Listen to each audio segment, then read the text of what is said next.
Hello hi. ఇప్పుడే అన్వేషణ మన కరెన్సీ గురించి మాట్లాడాడు కదా! పాకిస్తాన్ మీద మనం చాలా స్ట్రాంగ్‌గా ఉన్నాం బీజేపీ వచ్చాక అని. సో, దానికి రీజన్స్ ఉన్నాయి. ఫస్ట్ అయితే అది కరెక్టే. మనం కొంచెం పాకిస్తాన్ మీద చాలా స్ట్రాంగ్‌గా ఉన్నాం కరెన్సీ విషయంలో మాత్రం. ఎందుకంటే మనం యూఎస్‌తో ట్రేడ్ చేసే దాంట్లో 87 బిలియన్ మనం ఎక్స్‌పోర్ట్ చేస్తున్నాం. అండ్ 41 బిలియన్ మనం ఇంపోర్ట్ చేస్తున్నాం. ట్రేడ్‌కి, కరెన్సీకి ఏంటి సంబంధం అనుకుంటున్నారా? దేర్ చాలా గట్టి రిలేషన్ ఉంది. మనం యూఎస్‌కి ఎక్స్‌పోర్ట్ చేసేటప్పుడు మనకి $87 బిలియన్ వస్తున్నాయి. సో, డాలర్స్ మనకి రావడం వల్ల డాలర్స్ మన దగ్గర ఎక్కువ ఉంటున్నాయి. సో, దానివల్ల మన రూపీ స్ట్రాంగ్ అవుతుంది. అంటే మనం వాళ్ళు మనకి డాలర్స్ ఇయ్యాలి అంటే వాళ్ళు రూపీస్ తీసుకోవాలి కదా!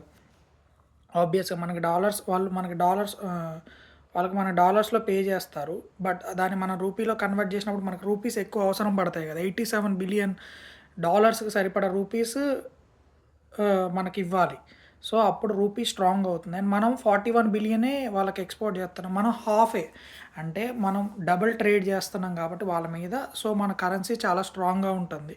సో, ఇది మీకు అర్థమైందనుకుంటా. అండ్ నెక్స్ట్ వేరే కంట్రీస్ కరెన్సీతో కంపేర్ చేస్తే లాస్ట్ 5 ఇయర్స్‌లో మనది పాకిస్తాన్‌తో కంపేర్ చేస్తే చాలా బెటర్‌గా ఉంది. బట్ వేరే కంట్రీస్‌తో కంపేర్ చేస్తే మనది కూడా కొంచెం డిప్రిషియేట్ అయింది.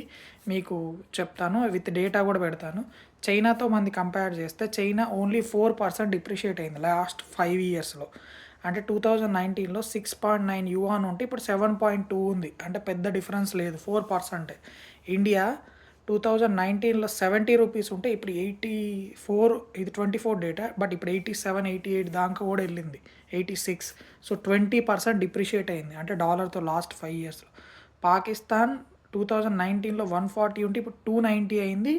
107% డిప్రిషియేట్ అయింది. అంటే మన మీద 80% ఎక్కువ.